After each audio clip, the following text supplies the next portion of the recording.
and he's going to talk to us about improving financial numeracy in Sierra Leone. Brett. Thank you. Greetings from Canada.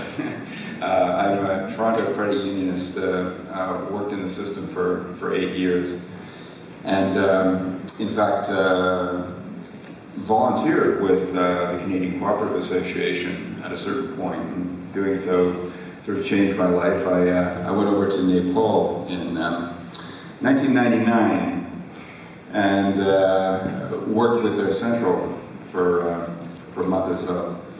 And you know, in the 2 years before that, I don't know how many you recall this, but everybody was obsessed with Y2K. You remember Y2K? So I was really worried going over because I'm not a techie, and I figured I don't know if I can help them with their Y2K issues with the with the credit union apex in Nepal. But when I arrived, it turned out they had no computers. So problem solved. My credit union was called Universities and Colleges Credit Union in Toronto, and it's now morphed into Alterna Savings and Credit Union. Since that time, I've been working in financial inclusion, microfinance, and credit unions across Africa, Asia, and the Pacific. Everywhere I go, I encounter the Irish. I don't think I can tell you just how much weight the Irish carry as a people overseas. It is amazing because you just punch way above your weight. Everywhere I go, I find Irish engaged in building organizations, doing development projects, doing humanitarian work. It is astounding, and you do enough work for 5 countries your size. And I'm very honored to be here with you, and I'm very honored that I'm able to work with the Irish lead of Credit Unions Foundation, which I've been doing now for the last couple of years. Your foundation is doing incredible work, really hard, really important work in Sierra Leone. Sierra Leone is one of the poorest countries in the world. 2 decades ago, it was devastated by civil war and by hyperinflation. Now, you and your foundation are building a national credit union movement there. There are already 23 credit unions and over 10,000 members, 2/3 of whom are women. It may seem that the savings are small, about 600,000 euros, but in many communities, the only option is to save in a wooden box at home. There can be few places in the world where credit unions are more needed than in Sierra Leone. But a huge challenge in these kind of very poor post-war contexts is human capacity. The spirit is ready. The spirit is more than ready, but the school system is weak. The school system is very weak. Most people, especially women, cannot read or write. As soon as you leave the capital, Freetown, it becomes hard to find people who are literate. But here, I'm not talking about writing sonnets or even writing annual reports. I'm talking about numbers, the heartbeat, the pulse of finance, and the pulse and heartbeat of financial dignity and independence. When most people can't read or write numbers, the fountain from which good financial practices like personal saving or good financial governance springs is cut off from its source. This slide shows you the source of the problem. The source of the problem can be summarized in 2 words: place value. Or you could summarize it in 1 word: 0. That number there, 570, that you see in the upper right of your screen, that number, there's about 1 billion adults on this planet who can't read that number organized the way it is. even in another notation. They can't read it in any form of arithmetic notation at all. They might be able to read the 5 by itself. There's a good chance they can, actually. But once you put 3 digits together, it becomes really hard. They have little schooling, and they don't know place value notation. And a lot of the reason is because they don't understand 0 and the role 0 plays in digits. And I can say the word 570 to you, you hear it. Did I say the word 0? No. I said a 5 and I said a 7. Did I say a 0? I did not say a 0. This is a challenge, as it turns out. It's a huge challenge. People do not understand this. So the result is that, for example, they can use money. They can add money, subtract money, calculate change. They can use it in fairly large numbers. They can do all of that mentally. They can handle it. But as soon as you show them written numbers, they have no idea what those written numbers mean. We showed them 27,500 Sierra Leones, and the Leone is a very low value currency, 13,000 to €1, 16,000 to £1. We showed them 27,500 and asked them to count. They counted, they had no trouble counting, they could tell us how much it was. We then showed them a bunch of numbers, 2,750, 207,500, 27,500, and asked them which one it was in writing. And out of our initial diagnostic sample of 21 adults who were about to join the credit union, only one of them was able to give us the answer to that question. So the issue of financial numeracy really is an issue of writing. People are not able to write numbers. Imagine what that would be like. Imagine the implications of that. Financial numeracy is first and foremost about writing. And imagine, and we can define it formally as the numeracy that's required to carry out financial transactions with understanding in real time without help, okay? So for example, to go to an ATM, or for example, to use a mobile money app, or of course, to use the passbook in a credit union. Credit unions have the potential to build that capacity. They have the potential to build the capacity for financial numeracy. That is not, however, what they generally have done. They have done education, but their education has tended to focus more on issues of governance. But when you go into countries where this is a situation, where literally most of the population can't read multi-digit numbers, one needs to rethink this a little bit. The Irish League of Credit Unions Foundation has been working on a program called the Graduation Microfinance Program, or GMF. And this is perfectly adapted to this particular problem. So they're focused on giving people in poor communities where there are credit unions around Sierra Leone the opportunity over a 4-month period to learn about credit union products, about their rules, and about their records, and also to save up enough money to be able to buy shares in the credit union so that they can join it.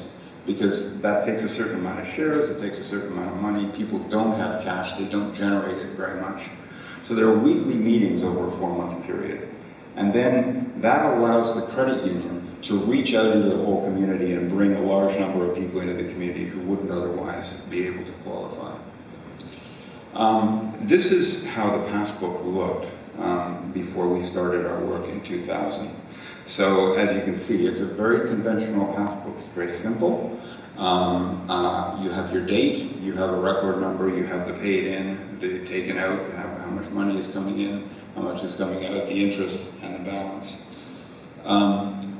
This is how we redesigned it.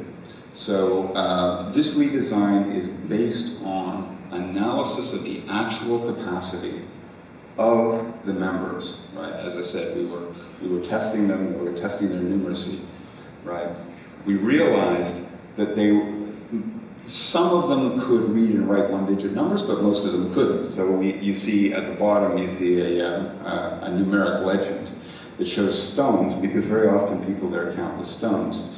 And it shows the number of stones that are associated with each digit, so that in case they've forgotten what the digits are, because there's 13,000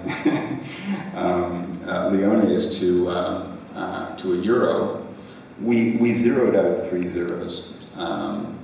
And you see that man under the word paid in, and also under taken out and balance. His name is Bai Beret. He's a Sierra Leone hero, and he is featured on the 1,000 leone note. Everybody knows that. They all know that he represents 1,000 leones. The bird to the left of him, that is featured on the 10,000 leone note. And everybody knows that it's featured there, and they can find it, and they know what it is. And then you can also see left of that, and the taken out and the balance, you can see a stack of 10,000 leone notes, essentially 100,000.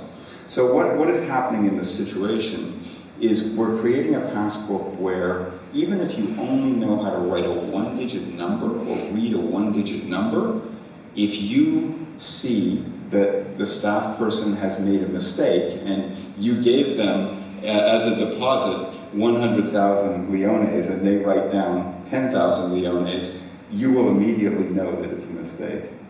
This, of course, is a critical element of building trust in credit unions. We develop trust through that kind of process. The pictures at the top are a story. So, and essentially we developed, this through focus groups. Saving in the minds of the women in these villages is about going to the village pump and filling their buckets with water and bringing it home. And then they bring that water home, they use it for washing. They will draw water during the day for washing, for cooking, for a variety of different things. So there's a story there. And in fact, that story also applies, as it turns out, in Sierra Leone, the main language is Creole. So Creole is a very similar language to English, and in fact it has the same double meaning for balance. There's the balance of an account, but there's also balancing a bucket on your head. Both of them work well. So that image is designed to sort of celebrate the role of women in the credit union movement. After 4 months in the system, you see the results here. We did a small sample at the beginning in January of 2021 of only 21 individuals, as I mentioned, only one of whom could actually select the written equivalent of money they had counted. By the end, most of them, we did a sample of 54, and most of them could count. We did the same test. We had them do basically count 5 digits worth of money and then select the correct number. And as you can see, almost all of them got it right at that point. So they had acquired essentially a certain amount of place value notation understanding from the process of repetitively every week coming back and doing it, right? That's what happens. Furthermore, about twice as many could write the number of their children as could at the beginning. As you see at the beginning, about 25% could write the number of their children on a piece of paper, using pencil and a piece of paper. Double that number could do it by the end. And that's in spite of the fact that they don't have to write anything in the passbook. But they became more interested, they became more alive to the idea that maybe writing is not something for other people, it's impossible for me. Maybe it's something I can do too. So they started acquiring that sense. It's a very hard path if you don't have good schooling and you haven't actually learned these things to get there. And very often people get scared. As much as anything, it's a psychological matter. They're afraid, and then they don't want to touch it. So we want to create something which is very accessible for people and very empowering for them. We also presented them with 5 scenarios that had been recorded incorrectly in the passbook. And between 70 and 80% of the underlying sample accurately identified these errors. So errors like 10,000 deposit recorded as less or recorded as a withdrawal. They were picking these up and noticing them. So this is really important because that would not have happened with the previous passbook or with any conventional passbook used in microfinance anywhere in the world. The overall response to ILCU's graduation microfinance passbook, a very high level of satisfaction. You can see that they believed that it was a good thing, and furthermore that it increased their confidence that they could save. Quite a few said they were still having trouble understanding it, but that's actually a good sign because first of all it indicates that they're being honest with us, whether they're saying they're very satisfied with it or whether they're saying they're having trouble understanding it. And second, we know that that's a path, it's a journey that they have to take. And over a year or 2 years or 3 years, we would likely see a continued improvement in that. Credit unions thrive when members understand their records. That generates higher levels of trust, higher levels of engagement, and greater loyalty. And so this is really what we refer to as oral information management or OIM designs are intended to do, such as the one that you just saw. We believe that what they do is they can support increased savings mobilization because the trust is higher. Also increased loan discipline because there's more understanding of the nature of the contract that they're getting into. It also can increase member participation, and it can improve governance, because one of the great challenges in Sierra Leone, as in many developing countries, is that the directors of rural credit unions are very often illiterate and illiterate as well. So what we are also focused on doing is ultimately developing good oralized systems, or OIM records, at the board level.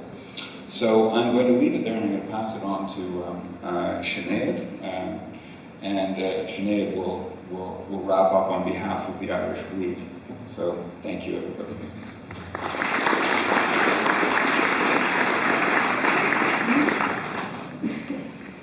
Hi everybody, it's lovely to see all your faces and be back to some sort of normality. Many thanks to Brett. This is the passbook that's been designed by his organisation, and it's only one aspect, I suppose, of our work in Sierra Leone over the last 2 years. And it did also come about as a result of an opportunity from COVID, because we had to look at other ways to support members, because everything that we do is for the members in the communities where we work. 2021 was a challenging year, and that's probably the understatement of the year. However, from our side, there was a huge decrease in credit union donations at the end of the year, and it's not surprising, I suppose, given that the environment we've all been experiencing. But based on 2017 figures, we are down about €300,000, and based then on 2021.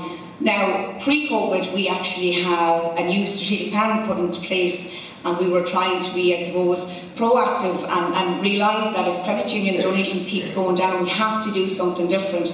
We have to build on the movement that supports us, and also a movement that is so well trusted across the island. So we set ourselves a target that we get back up to that 2017 figure of 750,000, but we would do so using a number of different initiatives. But at the same time, our core funding would be you, our credit unions, because the charity would not exist, the work we do would not exist only for your support on an annual basis. One of those strategic initiatives was a CU challenge, and we, I suppose, optimistically set a target of 10 million steps over 10 days, and to say credit unions are a competitive bunch, again, would be an understatement, because by day 5, credit unions had hit the target, and I think by the end of day 10, we had 36 million steps. So we had over 50 teams participate, and I know there was some physios on call by the end of day 10. But we really want to thank everybody who participated. This was an opportunity for us to raise awareness of our work amongst credit unions and their members, but also to raise funds for the work in Sierra Leone, work like the oralised passbook that we'd like to roll out to more credit unions. And we will say that October 2022 is going to be CU Challenge number 2. It's in the planning stages, so we would ask if your credit union would like to get involved in it, and keep an eye out for information over the summer. And as I said, well done to everybody who did get involved, who walked all the steps, and who also raised money for the foundation. The foundation, as you know, is an international development organisation, and as such is a registered charity, and it is your charity. We are probably the only charity on the island that never had a donate button on our website, because again, we function as a result of very generous annual donations from you and your members. However, this is one of the initiatives we need to bring forward. We have launched a donate button to allow members of credit unions and the general public to donate to our work on an ongoing basis. We know that research has shown that on the island of Ireland, we are the most generous nation, the third most generous nation in Europe and across the world. We give to a lot of charitable causes, so we would feel that if members know more about our work, and the trust that they have in your credit union, that they are more likely, hopefully, to donate, and that allows us then to make up for the shortfall in credit union donations. So there are 2 initiatives. We're going to try them. We hope they're successful, and we do hope then to get the message out that your credit unions are doing, as Brett says, they're doing tremendous work in communities in the likes of Sierra Leone, the Gambia and Ethiopia. Lastly, again, just to quickly round up and say thank you very, very much to the credit unions that supported us, because we know it's been a challenging couple of years. We really appreciate that support. The foundation is a very small, niche organisation working in developing countries.